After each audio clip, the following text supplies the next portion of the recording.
Welcome to the Virtual Center for the Study of the Constitution and Civic Responsibility, an ongoing inquiry into American political origins and evolving institutions. The Executive Director of the Virtual Center is Dr. Bill O'Brien. He's also your host for this continuing conversation. Here he is now, Dr. Bill O'Brien. Thank you, Bob Kincaid, and welcome to this Tuesday edition of the Virtual Center for the Study of the U.S. Constitution and Civic Responsibility. It is the third day of February. It is a Tuesday in the year 2015, and it is a pleasure to be with you today. I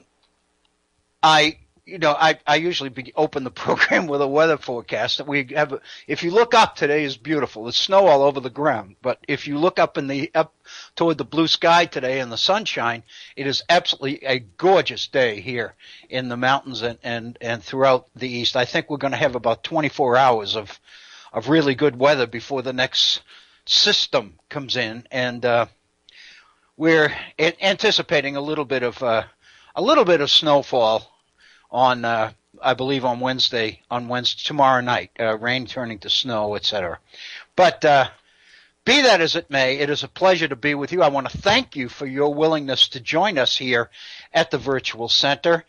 Today, of course, is a Tuesday. We begin our program 1/2 hour later than we do on Mondays and Wednesdays.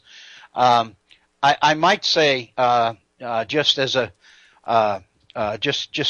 comment, that the reason for our late start, as I've mentioned before, is that I have a Rotary program here that begins at noon and ends at 1, and by the time I get home, I can't begin at 1. At 1:30 is just the only way that I can work it.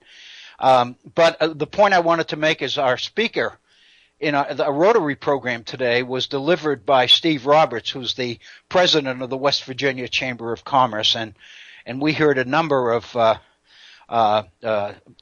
a litany of statistics about West Virginia being 50th and 49th and 48th and second from the bottom and first from the bottom and all of this in a number of different categories. And of course what his whole presentation is the idea that, that West Virginia really doesn't have anywhere to go but up. We're losing more population than any other state so anyway, it's pretty dire. And since 1980, West Virginia, and I think I'm correct on these numbers from what he gave us, West Virginia, as an example, has lost 80,000 manufacturing jobs. And his point was that many people would say, well, the whole nation has lost manufacturing jobs during that period. And his response to that is the state of Kentucky, which is right next to West Virginia, gained 80,000 manufacturing jobs during that same period. The other thing he pointed out, this I found particularly telling. We have, from our state capital in Charleston, we have what we call the West Virginia Turnpike, which is a toll road, Interstate 77, that begins in Charleston, West Virginia, and runs straight south through Beckley here, through Bluefield, into Bluefield, Virginia, and then goes all the way down to Wytheville and connects with Interstate 81 at Wytheville. And what Mr. Roberts was pointing out is that if you look at the counties through which Interstate 77 passes, which in West Virginia is 3 counties, Fayette County, Raleigh County, and Mercer County. And then you look at the 3 counties in Virginia through which Interstate 77 passes, which is Bland, Wythe, and one other, and I can't remember the name of it. But his point is that you can't really blame the economic problems of West Virginia on the fact that it is West Virginia, because the topography of the land in Virginia is pretty much the same.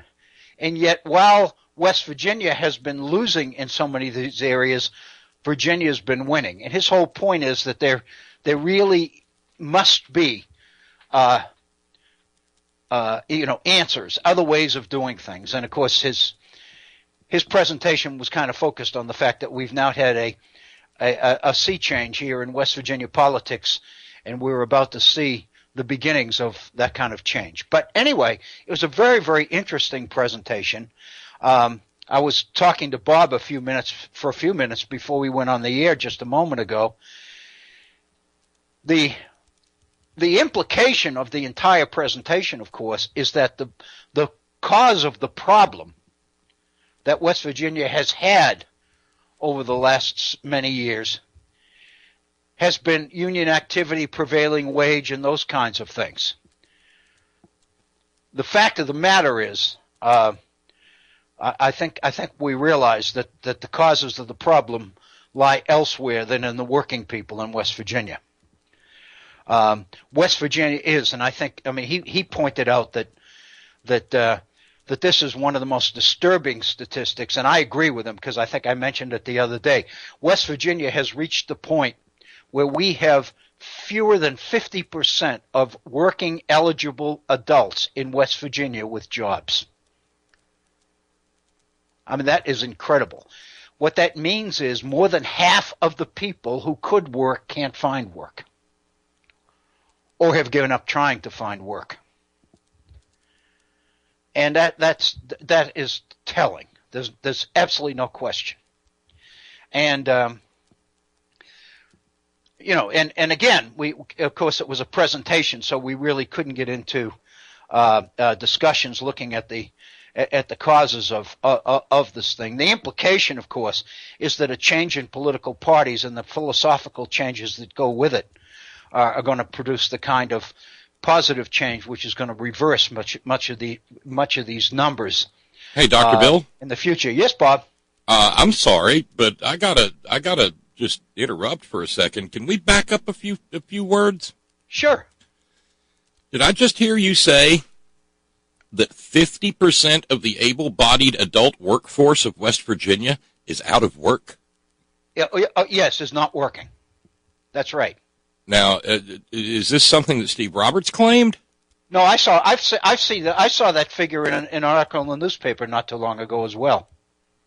But he did say that today, that as being one of the most telling pieces of data. And I agreed. I saw, and in fact, I think I mentioned it on this program before at the virtual center before, because I had seen it a couple of weeks ago in the press somewhere.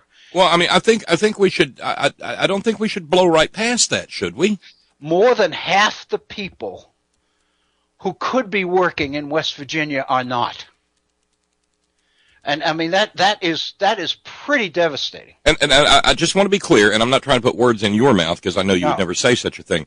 This isn't one of those stupid right-wing arguments about all those useless people who are faking it and are on disability and could no. No, his argument is that, I mean, he had made the point. I agree with him that that one of the things that West Virginia has is, if there are people that look at these numbers, and he said one of the things that West Virginia has in its favor is that we have measurably one of the top states in terms of loyalty of the workforce. People who work in West Virginia tend to stick with their jobs as long as they can. And of course, the argument, or the reason for that, is that there aren't other jobs out there. That's part of it. But he was talking about the loyalty of the workforce, and he was not at all attacking of West Virginians. On the contrary, he was saying that we have lost any number of jobs. He pointed out the loss in the jobs in the coal industry, for example. He talked about the decline in union membership in recent years, and he pointed out that there were only over 100 coal mines in West Virginia. There were only 4 United Mine Worker mines still active in West Virginia. Well, the reason I kind of jumped in, Dr. Bill, is because if by comparison, right, if half of the adult eligible workforce did not have a job in California or Texas or New York or Pennsylvania or Massachusetts or Florida, right, we would have almost, it would be front It would be front page above the fold news. But it's okay if it's Appalachia, right? That's the way I feel too. Because we're expendable. You're exactly right. Hillbillies are expendable. You're exactly right. Meanwhile, I don't know if you saw this article in the Gazette yesterday by Ken Ward Jr. and what we got to do to get this guy a Pulitzer. I don't know. But he did an article about, and this is at wvgazette.com, about the Appalachia proposals inside President Obama's budget that he sent to Congress yesterday. Mm-hmm. There's $1 billion in new spending for abandoned mine lands. Right, I saw that in the local paper this There's morning. a $2 million welfare giveaway for the bamboozled boondoggle clean coal carbon capture and sequestration. Mm-hmm. There's $3.9 billion over 10 years, so that's $390 million a year, right, to protect health and retirement benefits for retired coal miners. And that's great. Mm-hmm. What about the rest of us? What about those of us who don't work in coal? What about the people who aren't miners? What about education? What about the people what about the innocent citizens of this state who are being poisoned every day from filth coming off of mountaintop removal operations? There's not a word in there about health care for them. In fact, the Republicans are going hammer and tongs trying to make sure that those people either can't get it or have it taken away. Mm-hmm. Let's see, $20 million for laid-off coal miners and power plant employees to provide reemployment services. $25 million more in the Appalachian Regional Commission. You know what? West Virginia doesn't need this. If you've got a workforce, and I'm just going to say this because, well, I mean, if there's any little right-wing lurkers out there, they already think I'm a commie anyway, so why not? West Virginia doesn't need more money to the Appalachian Regional Commission. That half of the West Virginia workforce that's able to work and not working, you know what they need? They need a work-sized check. Right. We need you're exactly right, Bob. And money directly to them. His defense was that and you know, I will say this in defense. He was not at all talking about the work ethic of West Virginians in a critical way. What he was pointing out is that we really need to turn the economy around. We have got to create work in this state, and that was his whole point. And but I agree with him that when you have half of your people, not, as you say, if that was California or Florida or Massachusetts, New York or someplace like that, it would be in every newspaper in the United States. It would be headline news. And yet the West Virginia Chamber of Commerce thinks it's going to help the economy. I want to see if I've got this right. It's going to help the economy of West Virginia to reduce the wages of people who do have jobs. Who are working. Who do have jobs. I agree with you. I agree with you. If I had to deal with that kind of cognitive dissonance inside my own head every day, my head would explode.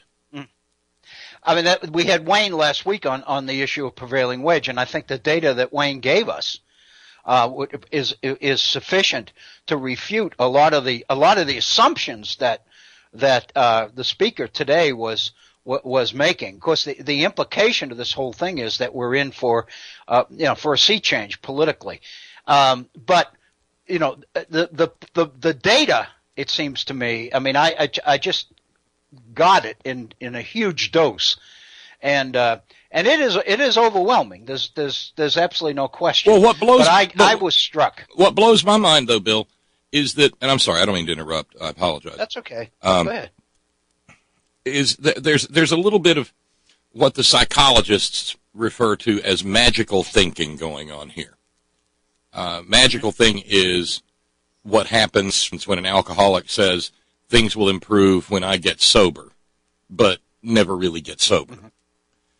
There's some magical thinking going on here, and that is, it only takes, regardless of whether it's union or non-union, prevailing wage or minimum wage, it only takes X number of people to build a structure.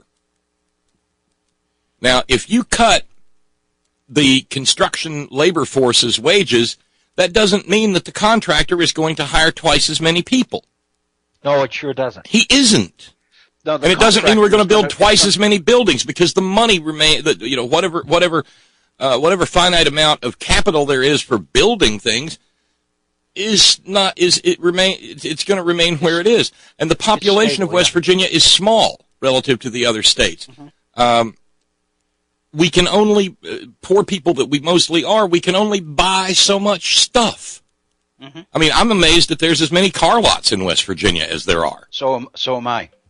But do you see my point? I do see your point, and you're exactly right. I mean, we base and the unspoken issue here, of course, and this is what he didn't address, is the fact that the coal industry, as much as anything else, is responsible for many of the numbers, for much of the data that he was citing, not unions. In fact, the irony is the reason that West Virginia was the most unionized state in the union for so long was because work in the state was so damn unsafe. I mean, and the working conditions that people were required to work under were close to inhuman. And those conditions created but to turn around and blame the unions. This is, I mentioned, I hate to use this as a way to get it back into the 18th century, but I can't resist it. There's a book that we have made reference to here in the at the Virtual Center a number of times, and I'm looking at my bookshelf right now because it's called Unruly Americans. And basically, the theme of this book, and it's so telling, it's exactly the same thing, is what you do is you blame the victims for the problem. And what Woody Holton, who's the author of this book, Unruly Americans, was pointing out, that granted the Confederation period in American history was the most democratic period that this nation has ever experienced. But the effort of those who promoted the Constitution to pin the problems of the nation under the Confederation on the people's ability to influence government, in other words, blaming democracy for the economic problems of the 1780s, and thereby using that to rationalize the need for the Constitution of the United States, is exactly the same thing that's happening here in West Virginia now. We are blaming the working people and what they had to do in order to try to make their working life bearable, which is unionized. Now we're basically saying that all the negative things that have happened over the years in West Virginia are the fault of working people, when in fact, as we know, it's the industry as much as anything else that prevented the state from diversifying its economy. And so consequently, now that coal is in trouble, the entire economy of the state is in jeopardy because the state became so totally dependent on that one industry. And we know from looking at third world countries around the world that you can't do that, that you've got to diversify the economy. We know enough economics to know that that's true. So consequently, what that tells me is, even though we knew, intellectually we knew, that what we were doing was not good economic policy, the fact of the matter is those who drove the policy and were able to buy influence in the legislature to make their policies law are the ones who are responsible for the circumstances here in West Virginia. Steve Roberts in the Chamber of Commerce would never say that. But that's the clear implication of everything that they argue. Yeah, exactly. That is. And you'll never catch the West Virginia Chamber of Commerce pointing to the fact that this state has a mono economy as being not part of, but the problem. Right. And he made the point, and he's right. as he looked around the room there, that I would say 20% of the people in that room are from the mining industry. I mean, many of them are retired, but they are mining officials and executives and engineers and all. So they were involved in West Virginia's coal boom, as it were. And so, and by extension, they are actively involved in its demise. Yeah, exactly. Right. So anyway, it was a pretty telling half hour. Well, I'm sorry to just jump in there like that. Listen, that was great. I appreciate it, Bob. You know that. I mean, this just makes me howl, because what it tells me more than anything else, Dr. Bill, is not just that the other side doesn't get it, or that they're willfully ignorant, or that they're acting in terms of their own avarice. That, we can take that all as read. The sadder takeaway from all of this is that it tells me nothing is ever going to change. Nothing is ever going to get any better in this poor, beaten on, abused, oppressed, blown up, blasted, poisoned state. I'm afraid I kind of lean the same way, Bob. Because if they wanted to fix it, the beginning of how you fix it is by acknowledging the problem. Right. And these people don't think they have a problem. They are denying the problem, and they are burying the history that lays out the story of it. Well, for heaven's sakes, they think that the problem is working people. Yeah. Working people don't crash economies. Right. CEOs do. Right. And it's just like in Woody Holton's book. The problems of the 1780s in America to the people who were advocating the Constitution was the fact that too many people who were unqualified to vote were having an influence on government in the Confederation period, and that's why we needed the change. And in other words, you're blaming the wrong people, obviously. And the reason is because the people who are doing the blaming are the people who are in large part responsible. And I think Charles Beard laid a lot of that story out. But anyway, I will leave you to your topic. All right. Well, I really haven't gotten into the topic yet. That was just going to be a comment, but anyway, I think it's significant. I think the conversation that we've had is significant as well. I thank you, Bob. Please don't apologize. It was great.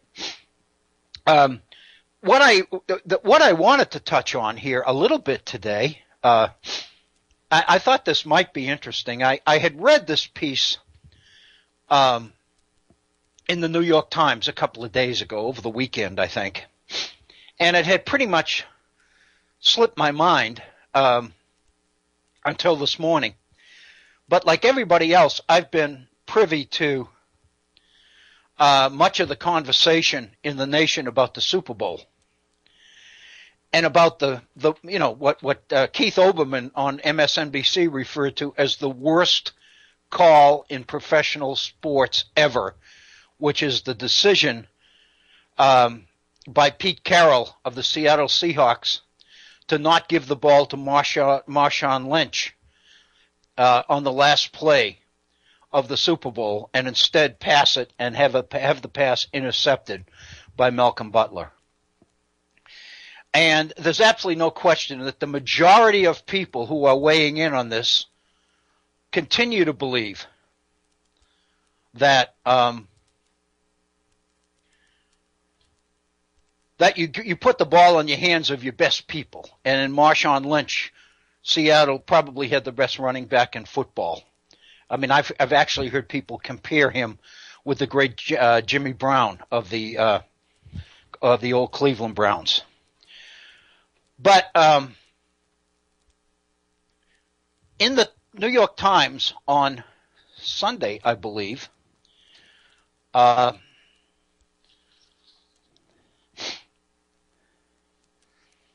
economist. This fella his name is Justin Wolfers, Wolfers, Justin Wolfers. He's a senior fellow at the Peterson Institute for International Economics and he is a professor of economics and public policy at the University of Michigan. So his credentials are pretty reputable. He wrote a piece in the New York Times on game theory. And basically, the title of his article is that game theory sees Pete Carroll's call at the goal line as defensible. And basically, what Mr. Wolfers sets out to do is point out that, contrary to the popular belief, Pete Carroll's call may not have been the worst call in the history of professional athletics, but that, in fact, game theory would suggest that giving the ball to Marshawn Lynch might have been the worst call because everybody expected it. And basically, I just wanted to touch on this for a few moments. I don't want to obviously spend the whole program on it. But the reason that I think this is significant is because once you get into the idea of game theory itself, you are into the same kind of thinking that is necessary in order to do the kind of critical analysis and critical reasoning that we're asking people to do in looking at some of the more prominent founding documents. I mean, I've made reference numerous times to the idea of reading between the lines. And what I mean is you are devising or asking the questions that the content you are provided leave unanswered, if that makes sense. In other words, the key to critical thinking is to know what the source tells you, not so that you can memorize the information in the document, but rather so that you can formulate the questions around what the particular document does not tell you. And it's that process of speculating and looking for things like innuendo and influence and intent. And did I say influence? I meant inference, but influence as well. The kinds of things that affect what's in there oftentimes will help us get a grip on the things that are not in there, if that makes sense. In a sense, it's the same kind of cognitive exercise that game theory focuses on.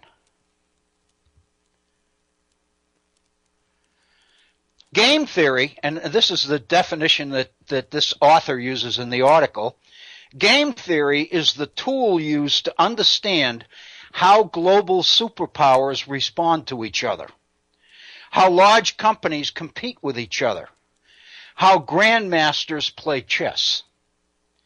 In other words, what you try to do is anticipate what your opponent or your competitor is going to do. And of course, the other side of the coin is your competitor is doing the same thing. The more we hear about the Super Bowl, the more we are coming to appreciate Bill Belichick. Because in the interviews with Malcolm Butler, the New England Patriot who intercepted that pass on the goal line, he made the point that they had practiced that play in preparation for the Super Bowl. And he had been beaten for a touchdown in practice. And Coach Belichick had told him, you need to get on top of that play. You need to be more aggressive and stop that and interrupt that play. And so his point is, the minute I saw it happening, I knew exactly what to do. We had practiced it. We were ready for it.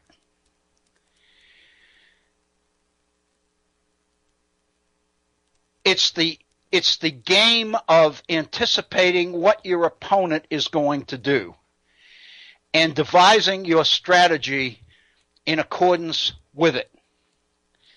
According to the author of this article, game theory is best played when decisions are made or choices are made at random.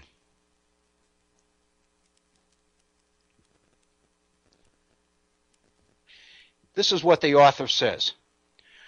The key insight of game theory for an NFL coach is that when you think about what choice you should make, you need to also consider the response from the opposing coach, understanding that he is also thinking strategically. This line of thinking suggests that you should not necessarily call a run play, even if you're blessed with a great running back. Likewise, it's not clear that you should definitely pass either. Rather, your choice should be somewhat random, a choice that game theorists call mixed strategy. The logic is that if you always choose to run in this kind of a situation, you make the opposing coach's job too easy, as he will set a defensive formation aimed at stopping your running back. Forget guarding the receivers. Belichick would respond by piling players between Marshawn Lynch and the end zone. As great as Lynch is, even he would find it difficult to run over a stacked defense that was waiting for him. Likewise, if the Seahawks would always decide to pass in this situation, there would be little need for the Patriots to guard against the run, and so their defense could double-team the eligible receivers. Instead, you need to keep your opponents guessing. The only way to do that is to be unpredictable, and the only way to be unpredictable is to be a bit random. He goes on. The only way to make Belichick's job hard is for Carroll to make it impossible for him to guess what play he will run next. And the only way to do that is for his strategy to appear random. After the game, Carroll suggested as much when he said, and this is a quote from Pete Carroll, "We went to 3 receivers. They sent in their goal line people. We had plenty of downs and timeouts. We really didn't want to run against their goal line group right there." And so basically what the author of this article is suggesting is that game theory suggests that Carroll's decision probably was not the worst in professional athletic history. The fact of the matter is, of course, that when you throw the ball in the middle, you risk a number of bad things, one of which is, of course, the interception. In my particular case, I didn't think it was a bad thing. I thought it was pretty good, but I don't want to basically lose the focus here. The focus is the decision making and the ability of these coaches to outthink and outguess each other. And I think these obviously are two different personalities in Pete Carroll and Bill Belichick. The fact that they both have coached for the New England Patriots is, I think, interesting. But Pete Carroll, in fact, I heard Pete Carroll characterized this morning as kind of a global thinker, but not very good on the minute details, on the specifics, on the little things. Whereas the irony is Bill Belichick is just the opposite. Bill Belichick is a master who puts a focus on the little things. And so you have two different personalities, both of them going at each other cognitively in this game. It was a classic. And I think, I think it speaks to what we're about here at the Virtual Center. And what I mean by that is that it's tied directly to the idea of cognitive thinking associated with critical reading and critical thinking. Everybody talks about teaching it. The only way to teach it is to give people the opportunity to employ it, to use it, to do it. If you insist on telling people what the meaning of a particular document or a particular passage is, then there's no reason for students to apply any kind of cognitive effort at all. Because your interpretation of meaning from the student's perspective is truth. In other words, when you interpret the document for a student or for a group of students, you are creating truth. You are creating fact. You are saying this is the right answer, memorize it. And what you are doing is denying the student the opportunity to pursue truth for themselves. Plato, in the very famous allegory of the cave in the Republic, Plato makes the point that truth is already within us. The challenge to the teacher is to bring out that knowledge in such a way that the individual, the student, comes to appreciate what he or she already knows. But if you insist that truth is not within the student, but is external to the student and is in your hands, and your job is to communicate that truth, then by definition, you are not giving the student the opportunity to think cognitively at all, to think critically at all. You are not giving the student the opportunity to ask the questions which lead to the places which suggest the information that is not in the document as well as the information that is in the document, if that makes sense. This is exactly the same thing in so many ways that occurred in the Super Bowl. And when I happened to see this article on game theory as applied to Sunday's Super Bowl, it dawned on me that this has value for us here at the Virtual Center, because it's a classic example of the kind of strategic thinking that is critical in the way nations conduct foreign policy, in the way companies conduct business in a competitive world, and in a way that students in pursuit of truth seek answers to the kinds of questions on the road to truth. And that's the similarity, that's the connection that I think is so very, very important to all of us here at the Virtual Center. It's the thing, and the point that I was making yesterday when we were in the first hour of yesterday's program, when we were talking about education in the classroom.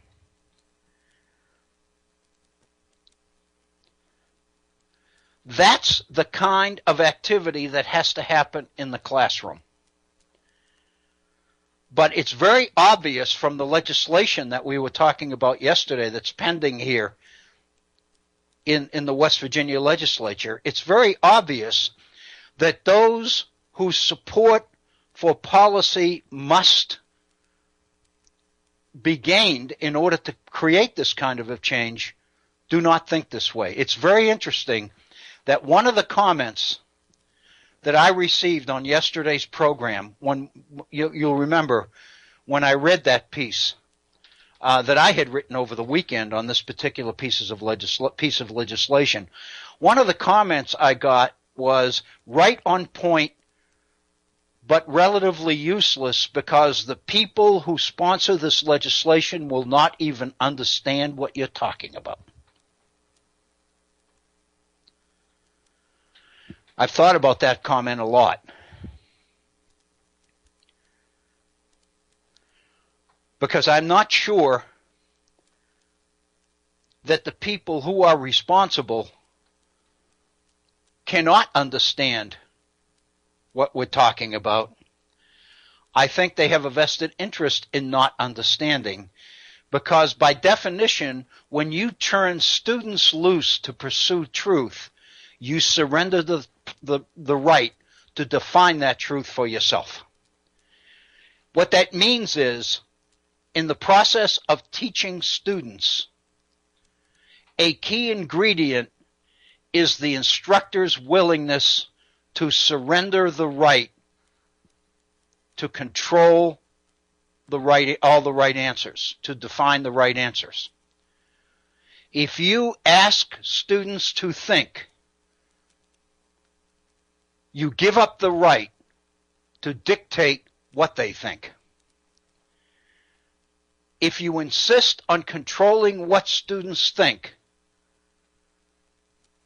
then by definition you have to deny them the ability to think for the right to think for themselves. That's the choice, it seems to me, that becomes the key to real educational reform. That's the secret that gives all students the opportunity to learn and to grow and to think and to be challenged and to matter. It seems to me that the problem is not with the students. The problem is with a society that is reluctant to make that commitment. The potential for that commitment is in the Common Core standards. When you lay out as learning objectives in particular courses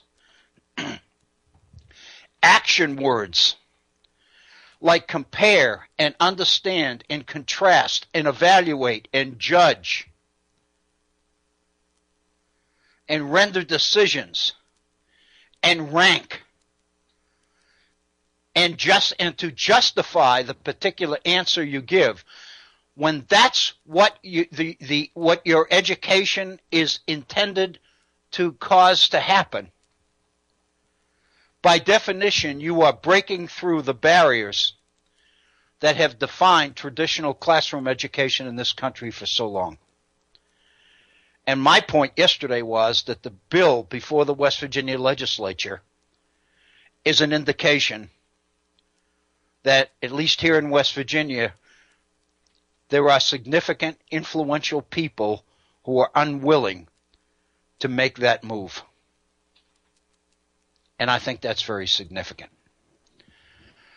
We are at 13 minutes after. We've got about 45 minutes left in our program today. I had mentioned yesterday that there were two things that I really wanted to get to today, and I don't know whether we'll be able to complete both of them, but the first one is I wanted to revisit the official report of the Annapolis Convention held in Annapolis, Maryland in September of 1786. The report for the Annapolis Convention was drafted and dated on the 14th of September, 1786. Excuse me. The second thing that I would like to move toward is a careful look at the next to last, the so-called penultimate Federalist paper, which is number 84. As we kind of touched upon yesterday in going over that outline of the Federalist Papers that Gary Wills put together and included in the introduction to his book, Explaining America, the main theme of Federalist number 84 is Hamilton's effort to rationalize or justify the absence of a Bill of Rights in the Constitution of the United States. We know that the real issue of a Bill of Rights didn't really happen until the ratification process in the states. The first few states that ratified the Constitution, Delaware, Connecticut, and a few others, did not introduce the issue of the absence of a Bill of Rights at all. But it was not too long in the ratification process that states began to really focus on the absence of a Bill of Rights.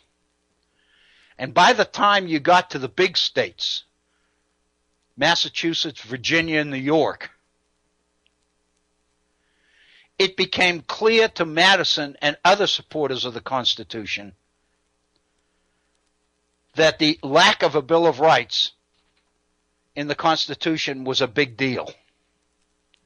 It could actually derail ratification. Consequently, by the time the Virginia Convention meets in June of 1788, Madison is forced to go before the convention and promise that if Virginia ratifies, he personally will take it upon himself to make sure that the addition of amendments to the Constitution becomes the first order of business in the new Congress. And again, that does not mean that Madison believed a Bill of Rights was necessary to the Constitution. But it does mean that he believed it was necessary in order to get the Constitution approved, ratified. I think that's the significant issue, and that's the one we need to focus on. I would like to look at Hamilton's number 84, Federalist, because in that paper, Hamilton addresses some of the reasons why he feels that not only is a Bill of Rights not necessary, but actually a Bill of Rights could become counterproductive to the Constitution and to the rights of the people. If we don't get to that today, then we definitely can address that issue here at the Virtual Center tomorrow, perhaps, as in a future program. But what I would like to address first is the report written by Alexander Hamilton for the Annapolis Convention of 1786. We spent time yesterday looking at who the 12 delegates who showed up at Annapolis were. I think one of the things that's very significant is that a number of states either did not send delegates or did not even choose to send delegates. In other words, states did not want to be represented at Annapolis. One of those states was the state of Maryland, and it was in Maryland that the Annapolis Convention was meeting. Consequently, the Annapolis Convention met at Mann's Tavern rather than in the building where the Maryland legislature met in Annapolis. It did not meet in an official state building because Maryland wasn't officially represented there. Besides the fact it could meet in a tavern because there were only 12 people who showed up. The only representative from the state of Pennsylvania, for example, was Tench Coxe. But again, there were only 5 states represented of the 13. New York, New Jersey, Pennsylvania, Delaware, and Virginia. Obviously, that seemed to spell failure for the Annapolis Convention. Hamilton's report, official report, is intended to do a lot of things. First of all, it is intended to turn apparent failure into success. It is intended to turn a disappointing turnout at Annapolis into a positive, namely by calling a constitution that would have the power to do much more than focus on trade or commerce between the states.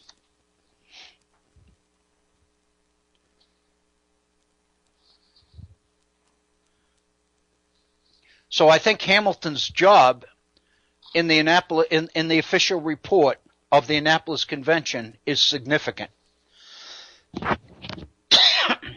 He's got to find a way to blur the apparent failure of the states to respond. And I think that is very, very significant. The other thing that I would point out about Hamilton's official report is that it is the document that Otto spoke about in the letter to Vergennes in France that we put some time into here at the Virtual Center long ago.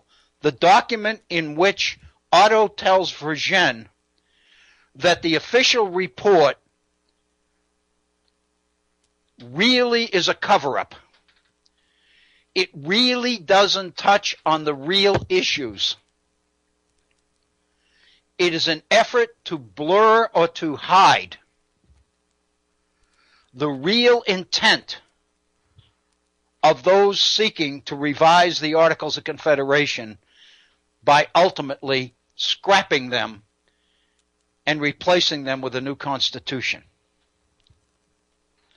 What Otto tells Vergennes is that the official report coming out of Annapolis is a whitewash, is an effort to smooth, if you will, citizens into believing that something good for them is coming out of this,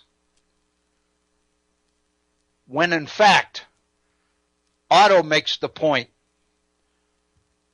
that people's liberties are on the table here as this process of constitutional revision unfolds within the United States.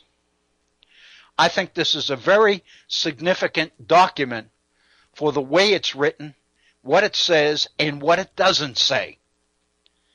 Otto implies that the real issues surrounding constitutional change in America are not reflected in this report. So what we are looking at here is an example of what we were just talking about in terms of game theory as it may apply to Sunday's Super Bowl game. Namely, the effort to look at what's in the document and thereby deduce what's not there. To find a way to speculate, to go between the lines and behind the scenes, and identify the issues that Otto reports to Vergennes are the real issues that the official report is designed to obfuscate, hide, blur, confuse, shield, whatever word you would like to use. Consequently, by definition, a lot of the language of this report is going to be official language. Translation, it's not going to say a whole heck of a lot. But in reality, it's not what it says that's important. It's what it doesn't say that's important. So with that, it's 25 minutes after the hour, so we've got a little bit better than a half an hour left in today's program to look at this document. I think it's an exercise well worth the time and well worth the effort. Plus the fact that the Annapolis Convention, this is a significant document in the formation of the Constitution of the United States. To be blunt about it, it's kind of right in the wheelhouse, if you will, of what the virtual center is all about. Hamilton addresses this report to the legislatures of Virginia, Delaware, Pennsylvania, New York, and New Jersey. In other words, this is the report to the 5 states who have representatives at Annapolis.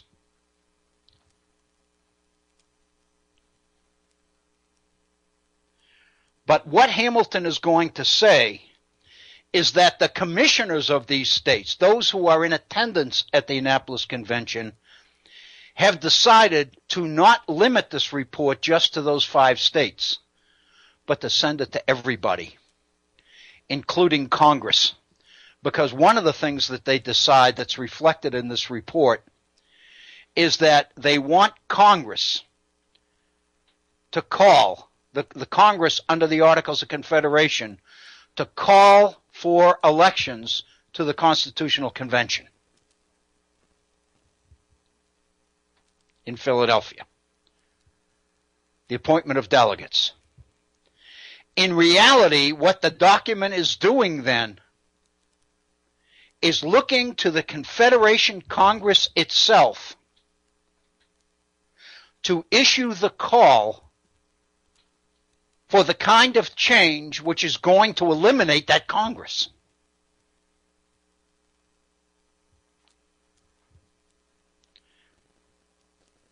It's kind of like evaluating employees on the basis of measurable objectives. Contemporary management theory suggests that evaluation of employees and evaluation of performance is critical. But even more critical is the need to involve the people being evaluated in the measures against which they are going to be evaluated. In other words, you tell me as an employee what you want me to use in order to measure how good you are. You give me that information, those measures, and then I will take them and use them against you. And that's pretty much what this report written by Alexander Hamilton at Annapolis is all about. It is dated September 14th, 1786, which was a Thursday. And it's addressed again to the honorable legislatures of Virginia, Delaware, Pennsylvania, New Jersey, and New York.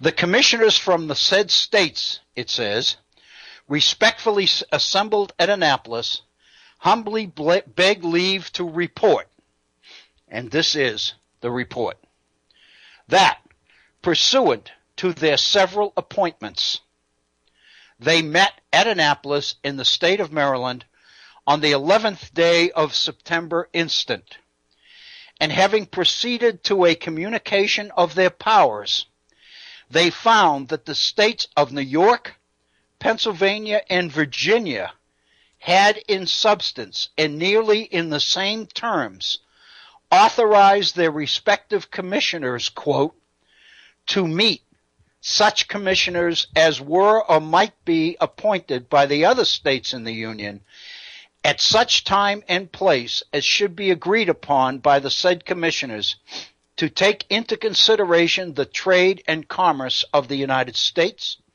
to consider how far a uniform system of their commercial intercourse and regulations might be necessary to their common interest and permanent harmony, and to report to the several states such an act relative to this great object as when unanimously ratified by them would enable the United States in Congress assembled effectually to provide for the same, unquote.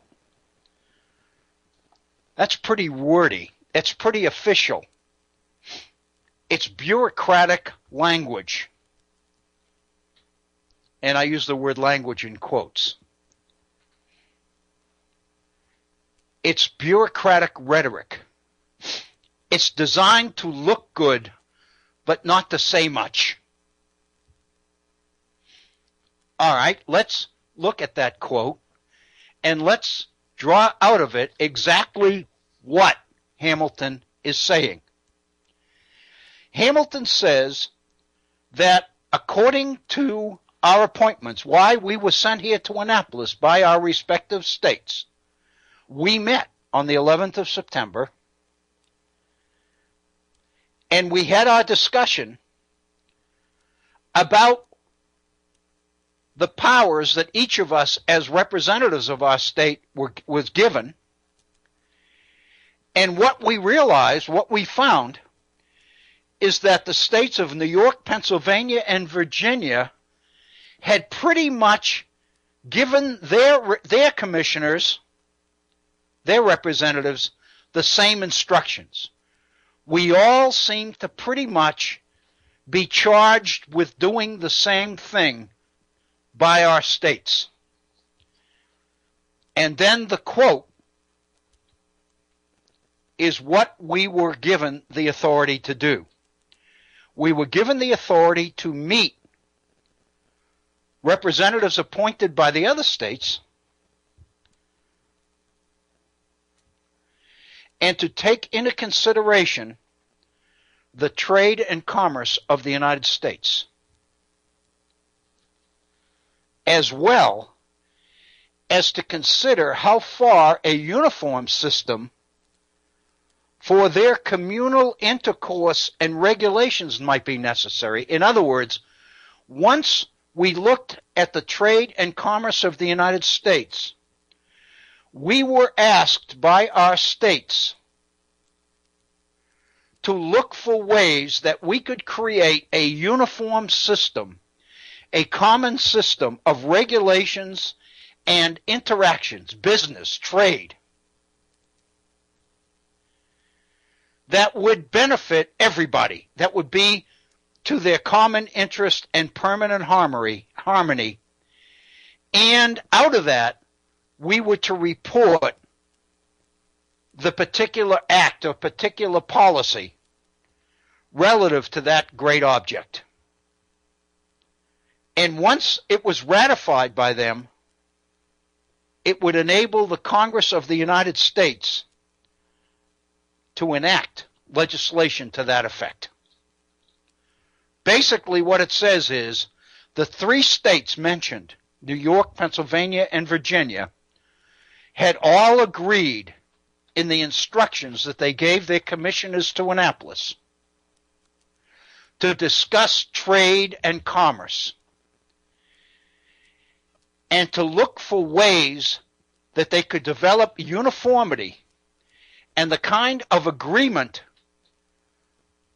to do business with each other in ways that would benefit all of us. And once they found that, they were to draw it up as a policy, as an act. And then they were to submit it to Congress on the assumption that Congress would enact legislation to that effect, and thereby the United States of America would end up with a uniform commercial policy that was designed to oversee and outline the internal relationships between states that would drive the commercial business and trade of the United States to the benefit of everybody. That's what the three states all wanted these commissioners to do.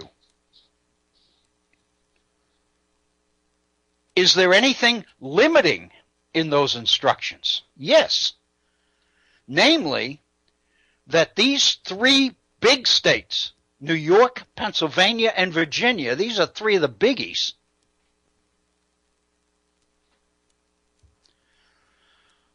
are sent there to cooperate and create intercourse with other states, but only in matters relating to trade. not government, not politics, not taxation, not military power, not many of the things that some of the nationalists that were there, like Madison from Virginia and Hamilton from New York, believed that were necessarily wrong with the Confederation and had to be fixed. This particular charge that these commissioners were given related only to commerce, only to trade. The reason that Madison was opposed, even though he was there, he was opposed to Annapolis because he was afraid it would be successful.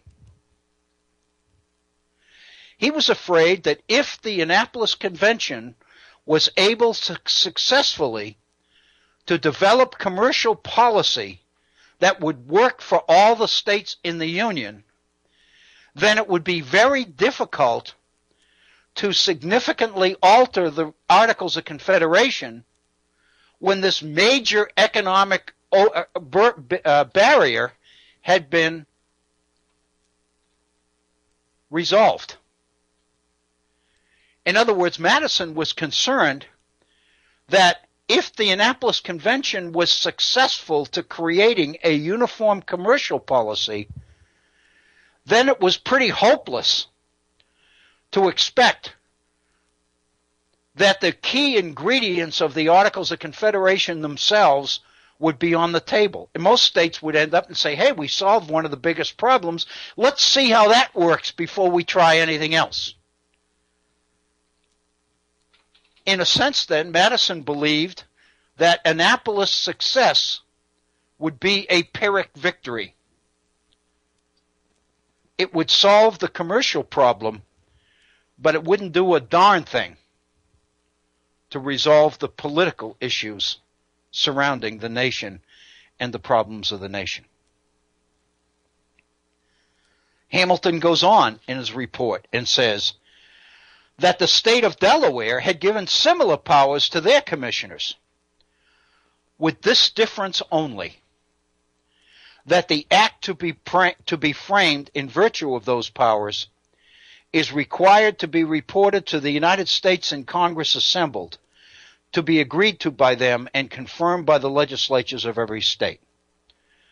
The only place that Delaware's and its delegates differed from New York, Pennsylvania, and Virginia was that in addition to the pursuit of commercial harmony among states, the Delaware instructions also suggested that what comes out of Annapolis should be reported to Congress.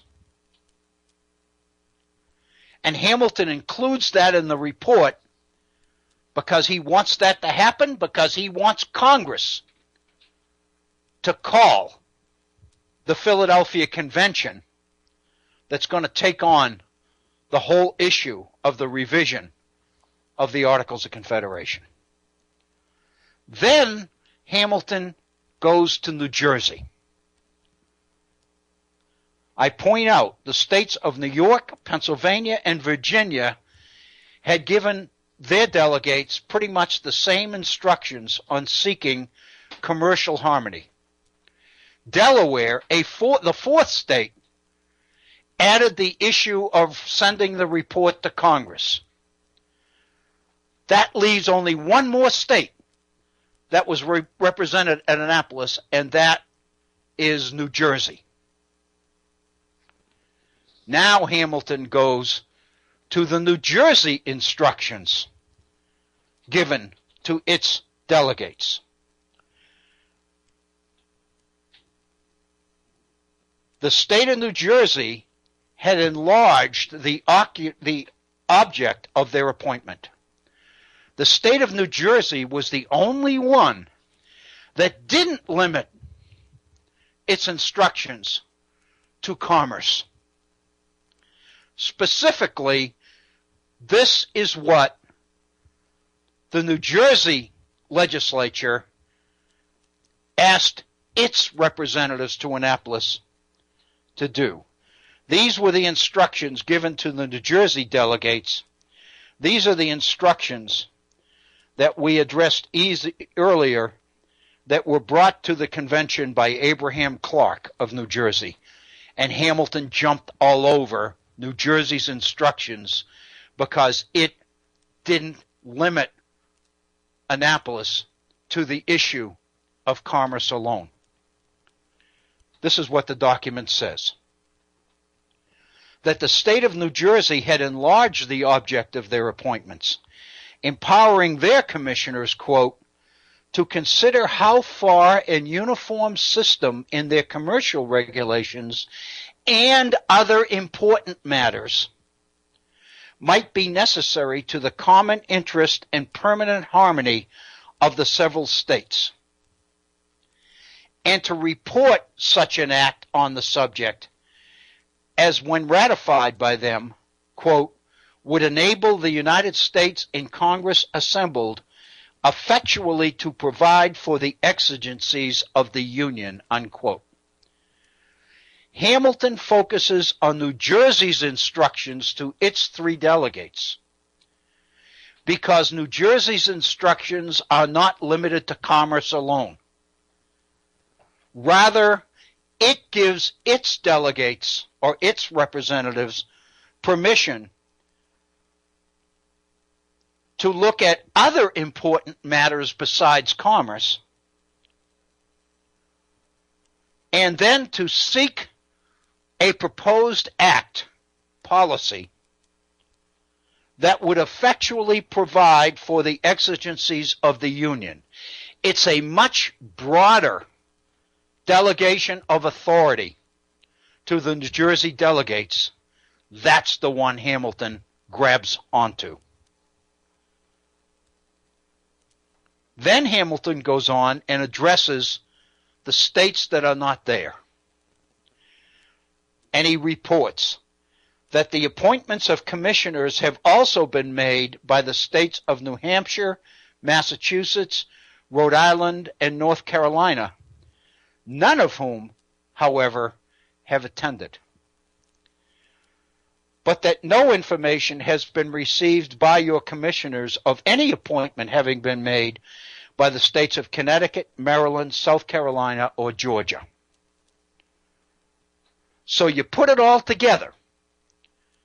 There are 5 states represented there. The 3 big ones, New York, Pennsylvania, and Virginia, limit their commissioners to commercial issues alone. Delaware insists that its representatives find a way to get whatever they devise, whatever they come up with at Annapolis, to Congress. That's the second thing. I apologize for the telephone.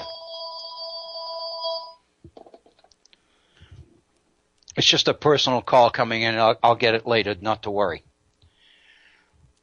New Jersey then, excuse me. So what Hamilton does is address the states that are not there. And he points out that New Hampshire, Massachusetts, Rhode Island, and North Carolina were supposed to send delegates, but none of them ever showed up.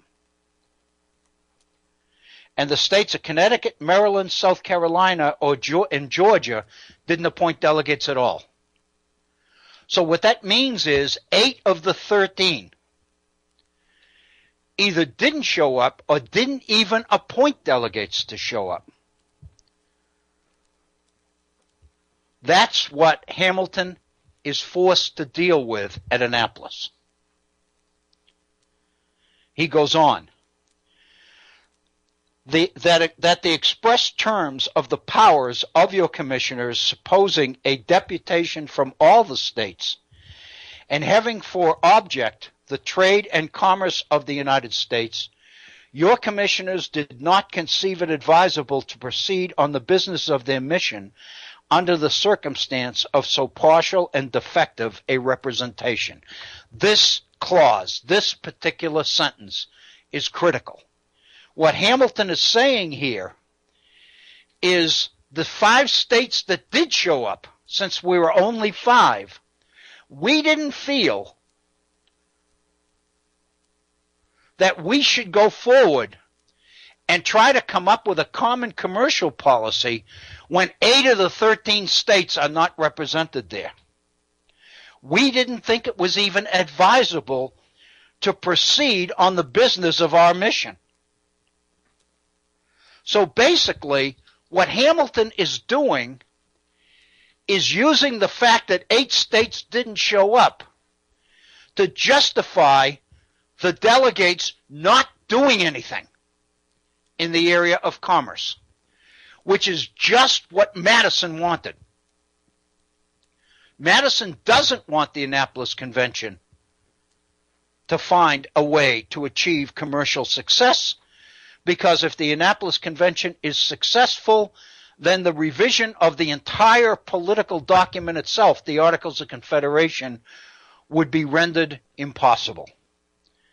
Hamilton, in this sentence, is pursuing that strategy by saying, since so few states showed up, we decided it was best to not go forward with why we were sent here.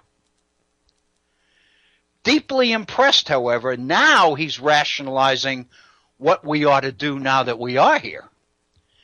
Deeply impressed, however, with the magnitude and the importance of the object confided to them on this occasion, your commissioners cannot forbear to indulge an expression of their earnest and unanimous wish that speedy measures may be taken to effect a general meeting of the states in a future convention for the same and such other purposes as the situation of public affairs may be found to require.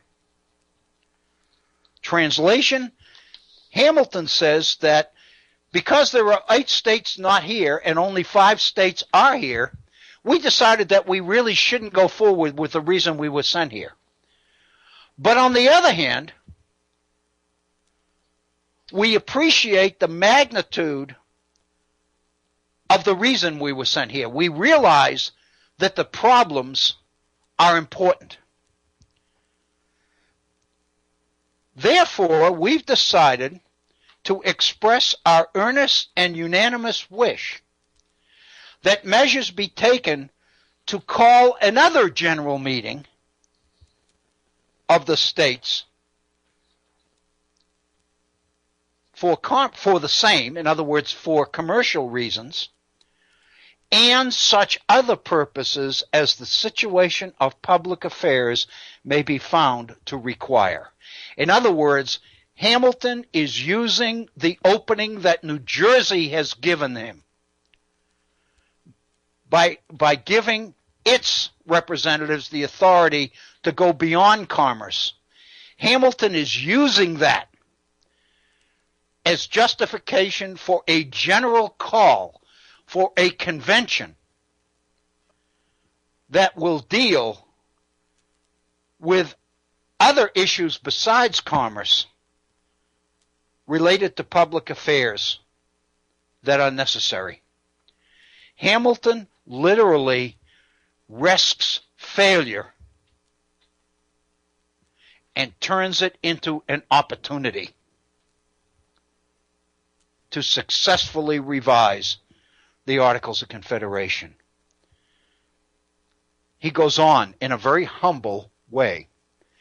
If in expressing this wish, or in intimating any other sentiment, your commissioners should seem to exceed the strict bounds of their appointment, they entertain a full confidence that a conduct dictated by an anxiety for the welfare of the United States will not fail to receive an indulgent construction. Translation: what Hamilton is saying is, we trust that you won't think that we overstepped our bounds, that we went beyond what we were appointed to do.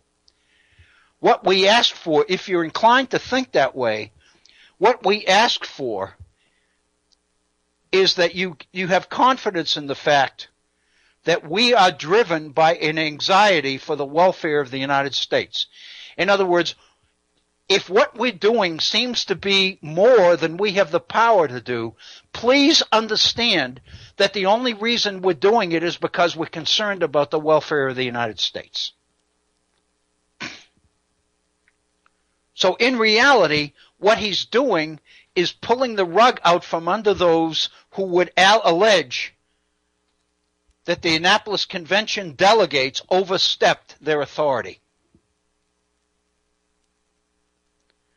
In this persuasion, Hamilton says, your commissioners submit an opinion that the idea of extending the powers of their deputies to other objects than those of commerce, which has been adopted by the state of New Jersey, was an improvement on the original plan and will deserve to be incorporated into that of a future convention. In other words, what Hamilton is admitting here is New Jersey's commission to its representatives is much more appropriate, and we are recommending that New Jersey's instructions to its delegates become the definition of the instructions given to all delegates invited to this future convention. They, meaning we, the commissioners, they are more naturally led to this conclusion as in the course of their reflections on the subject, they have been induced to think that the power of regulating trade is of such comprehensive extent and will enter so far into the general system of the federal government that to give it efficacy and to obviate questions and doubts concerning its precise nature and limits may require a correspondent adjustment of other parts of the federal system. This is the closing of the vice. This is where Hamilton closes the deal. If you've ever bought a car or a house, a home, you know that the successful salespeople are the ones who can close the deal, who can get your name on the bottom line. Hamilton is doing that in this paragraph.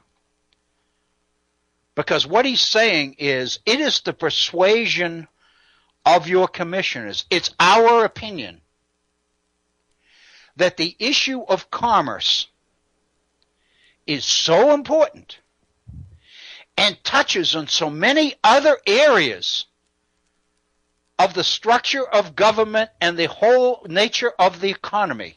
It affects taxes, it affects income, it affects jobs, it affects economic growth, it affects taxes, it affects everything in our nation. So by definition, what he's saying is New Jersey's instructions are much more appropriate for this future convention that we're recommending. Because when you think about it, doing something about commerce means that you got to get into all of these other issues and all these other areas. So we are recommending that what New Jersey gave its representatives is the kind of instructions that all states give their representatives for the future convention if it's going to have a chance to be successful. Hamilton closes the deal in that paragraph. And then he goes on to point out that there are defects in the articles which need to be fixed. He says that there are important defects in the system of the federal government is acknowledged by the acts of all those states which have concurred in the present meeting. In other words, all 5 states that are representative here agree that there are defects in the structure of the federal government, in the articles. That the defects, upon a closer examination, may be found greater and more numerous than even these acts imply, is at least so far probable from the embarrassments which characterize the present state of our national affairs, foreign and domestic, as may reasonably be supposed to merit a deliberate and candid discussion in some mode, which will unite the sentiments and counsels of all the states. In other words, what Hamilton is doing now and saying, we met and we talked and we discussed and we all agree that there are so many issues that need to be addressed in fixing the problems of this federal government that we think we're on the right track if we are going to fix the present state of our national affairs, foreign and domestic. In the choice of the mode, your commissioners are of opinion that a convention of deputies from the different states, for the special and sole purpose of entering into this investigation and digesting a plan for supplying such defects as may be discovered to exist, will be entitled to a preference from considerations which will occur without being particularized. What we're asking for is a future convention. We're asking that Congress call a future convention, and that the purpose of this convention will be to address not just commerce, but all the other areas which affects our national affairs, foreign as well as domestic. In other words, New Jersey's instructions become the model for the call for the Constitutional Convention. Then Hamilton says, we're not going to get into the particulars now. That's for the convention to decide. He says, your commissioners decline in enumeration of those national circumstances on which their opinion respecting the propriety of a future convention with more enlarged powers is founded, as it would be useless intrusion of facts and observations, most of which have been frequently the subject of public discussion, none of which can have escaped the penetration of those to whom they would in this instance be addressed. In other words, we're not going to go into the details now. That's for the convention to decide. But we all agree, and you know, that defects are on everybody's lips about everything. There's so much that need to be fixed. And I'm going to wind up here because we're at 57 minutes after the hour. It's time to sign off and make way for Rick Smith in our 3 to 5 slot here on the Head On Radio Network. But I think you get the point. I hope that you have seen, as part of our program today, I'm kind of struck with the whole strategy of what did we learn today, or what did we do today. It seems to me that this attention that we opened with on the Super Bowl and the idea of game theory suggests the kind of thinking which is extremely strategic. Game theory focuses on strategic thinking. There's no better example of strategic thinking and writing than this official report that Hamilton sends to Congress as the official report of the Annapolis Convention. Hamilton has successfully been able to take apparent failure, the turnout of 5 states, and the absence of 8, and turn it into a success. And he has done it brilliantly. I want to thank you for tuning into the Virtual Center today. We are at 59 minutes after the hour. I want to thank you. I want to invite you to be with us again tomorrow here at the Virtual Center. Please enjoy this evening. The sun is shining. It's going to be clear, at least for the next 24 hours anyway, for most of us. Enjoy the warm-up that many of us will experience. Be safe, be happy, and please join us tomorrow for the Virtual Center on the Study of the Constitution and Civic Responsibility. This is Bill O'Brien. Thank you so very, very much.